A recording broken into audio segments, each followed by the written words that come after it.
Hey, it's KMK, welcome to my Season 6 Episode 5 review, and this time it's actually Episode 5. So this episode was one of the most heartbreaking episodes I've had to watch for Game of Thrones for ever since probably the Red Wedding or the Mountain getting his face crushed in. I'm definitely not going to say it's my favorite episode this season, but it is the best episode this season. As soon as I finished watching this episode, I knew straight away that it had just George R. R. Martin written all over it.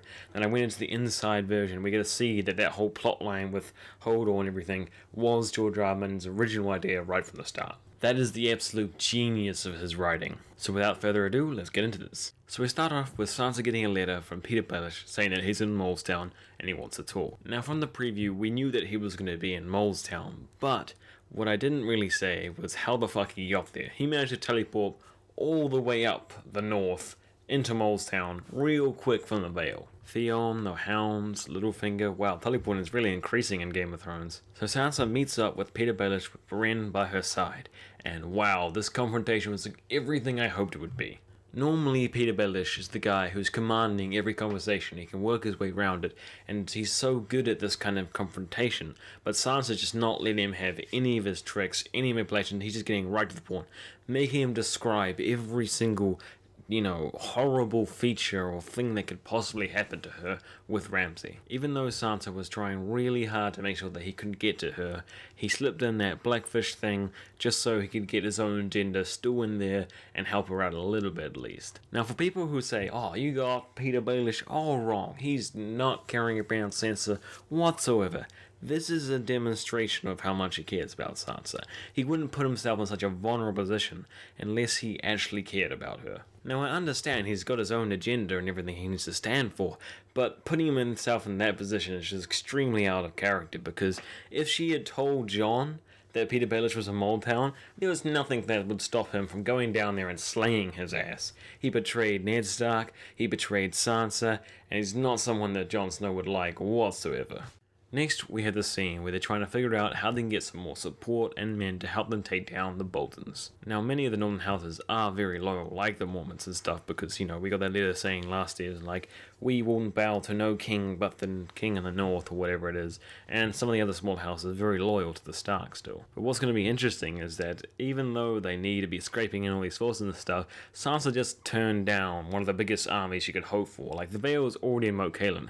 They've trapped the Boltons on that side. All they can do is raise a small enough army on this side, hold the castles they need to hold, be able to gather some of the northern people so the Boltons don't really rally them against them. Because if the Vale invades the north, then the Boltons will be able to see them as outsiders and convince some of the other northern lords to be like, yo, these outsiders are trying to take over the north, and then all northern houses will have to help them defeat the Vale.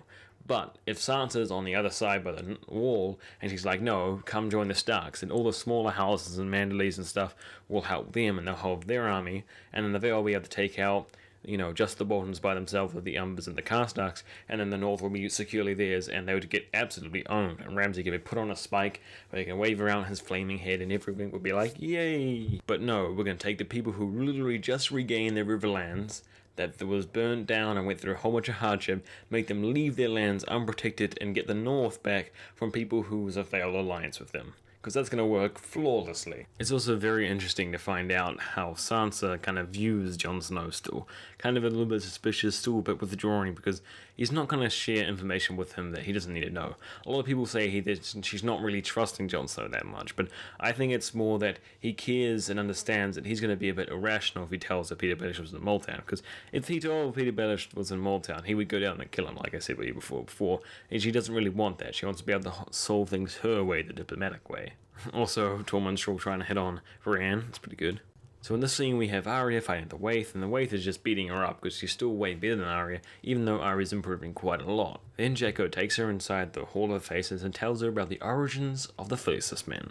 Now, many people have been saying that the show is contradicting the book lore about how Braavos was founded, but I think that they're just saying that the Fiercest Men were a small part of the company that were bolted and made the Braavos city how it is. Still a little bit sad that we haven't been able to see all of Braavos and different cultures and stuff like that, because it has a really rich and awesome culture, and it's one of the best cities in all of the world of Ice and Fire. If I was going to live anywhere, it'd be in Braavos. So then we move on to this play that's reenacting the first season of A Game of Thrones. I do love how she was laughing at Robin's death death and the fart jokes and stuff.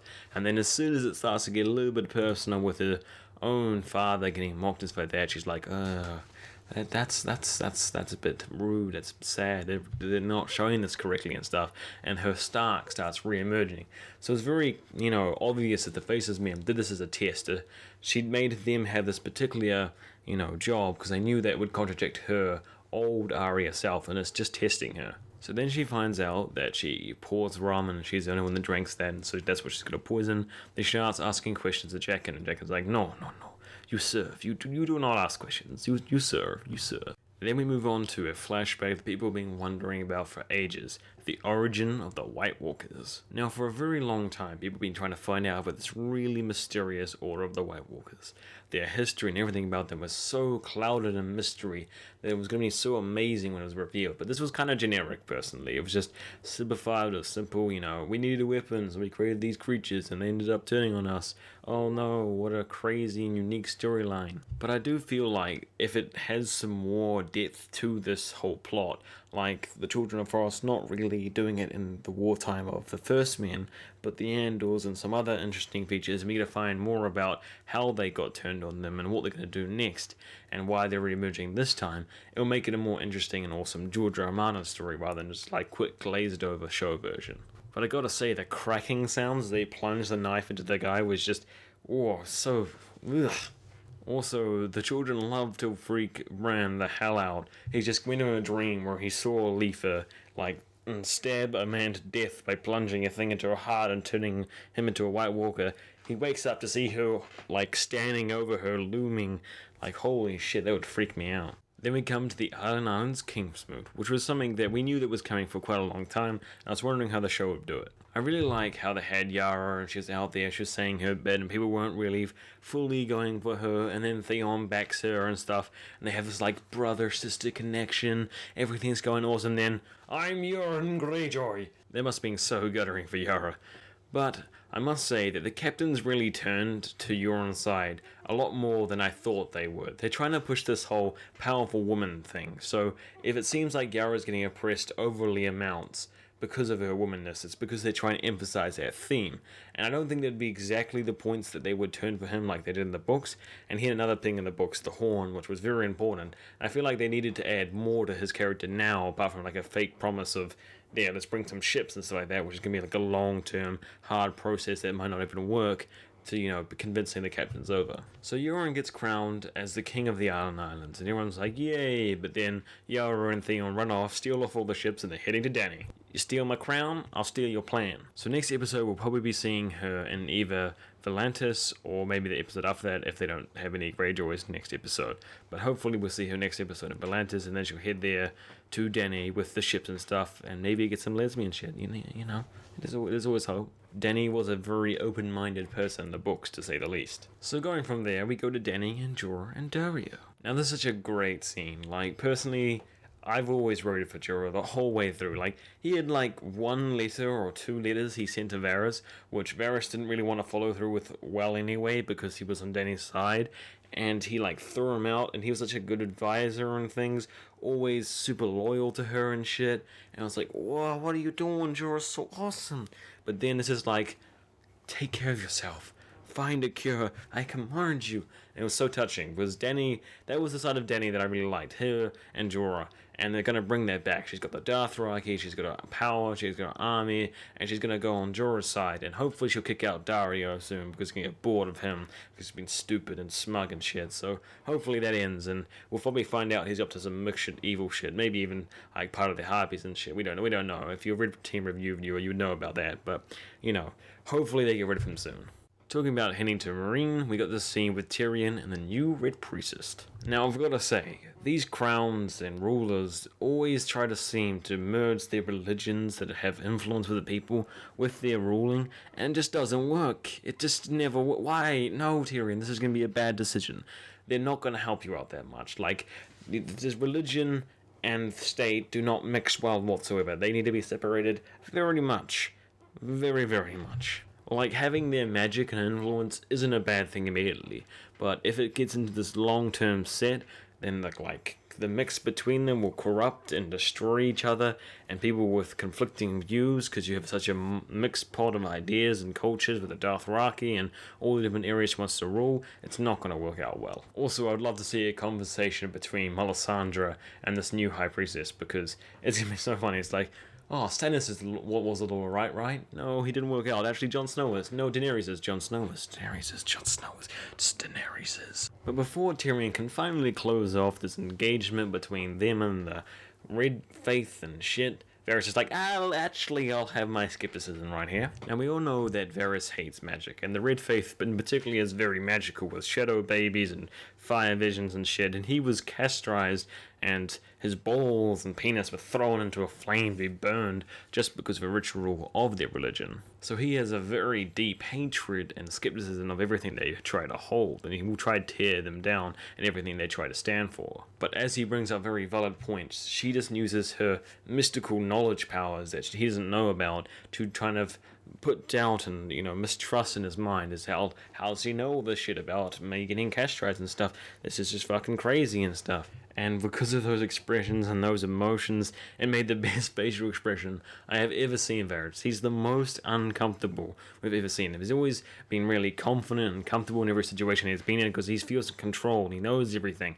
But now he's like, what the fuck's going on? But at least they got some new allies in Meereen, eh? Okay, so Bran's bored. He's just sitting there, nothing to do. He's in this cave/tree thing. Blood Raven's in a vision or sleeping, so he's not noticing anything. All the children are gone. You know what? I'm just gonna go for the first time, rogue out by myself without asking Blood Raven anything beforehand. Like, if I did go by myself, is there anything I should be careful of? Like getting sucked into a vision by the Night King and then touched by him so they can invade his space. Oh, actually, that's something that can happen. Oh, good. I won't do that then. But he does, and then, oh, lo and behold, he gets put into this vision. He's like, oh look, it's all these whites and stuff like that, and there's the White Walkers. If I went to a vision and just happened to be, with no guidance of Blood Raven, one where there's a White Walkers, the enemy that he's been having to focus on for the last ages, was there, I would try to leave immediately, not look around, oh look at all these whites and stuff. Oh look at White Walker, he looked at me, I should have left immediately. And he gets touched and boom, shit goes to hell. This really shows us more of the insight to how complicated and, strange this whole world of telekinesis and this whole under the sea, as they say it, works, and how the Night King and people with that magic, like the children and Blood Raven, all have influence in this area. Personally, I believe there are no gods in this realm, but people who are very powerful and use this under-the-sea magical way of communicating with people who are very powerful, like Raw, will just be either an organization or one person with an agenda who lives for a very long time trying to influence people to get what he wants. Like, they have real power to be able to bring people back and be able to send visions and information and stuff like that, but doesn't mean they hold all the promises that they will give you. So Hodor and Meera try to pick up really fast as Bloodraven download everything he possibly can into Bran really fast before they get there. But too late, they move fast. Personally, I feel like the children should have had more sentinels and stuff to looking out for a giant white army arriving, and then Bran and Meera could be out the other side and running long before they even showed up at the door, let alone as they're invading and breaking down the place, and they wouldn't have to sacrifice Hodor and Summer and Leaf and everyone to get away. But I gotta say, they really got down the whole shocking and horror side with like the scaling whites climbing over the tree and on the roofs down the tunnel and stuff like that. It really adds to the whole effect of the scenario, rushing the pace along and making it feel really intense. And whew. Also, when Bloodraven died and he kind of like faded away into this like ribbons of like black material, it was pretty cool. And then it was the moment that broke everyone's hearts. When Bran walked into Hodor simultaneously, both in the past and the present, and it made this whole time loop. There was a self-fulfilling prophecy of him having to hold that door to save them for as long as possible. And so, Bran internally made Hodor a half-wit all his life so he could fulfill and be there at that one time so he could hold the door. And so that was the end to Summer, to Hodor, to Leaf, the children, to Bloodraven, to everyone that supports Bran, until this guy shows up and saves the day. Thanks for watching, and by the way, thanks for 10,000 subscribers. Holy shit, that's amazing. The support you guys been giving on my videos and stuff is absolutely incredible. You're always leaving amazing comments and stuff, and so I want to look forward to do a whole bunch of awesome shit for you. I've been adding a whole bunch of new stuff to my channel and videos and process and things, so there might be a few changes around there, but I hope it all goes towards the better for this channel and for the future. So I'll see you guys next week with my preview, breakdown, and review.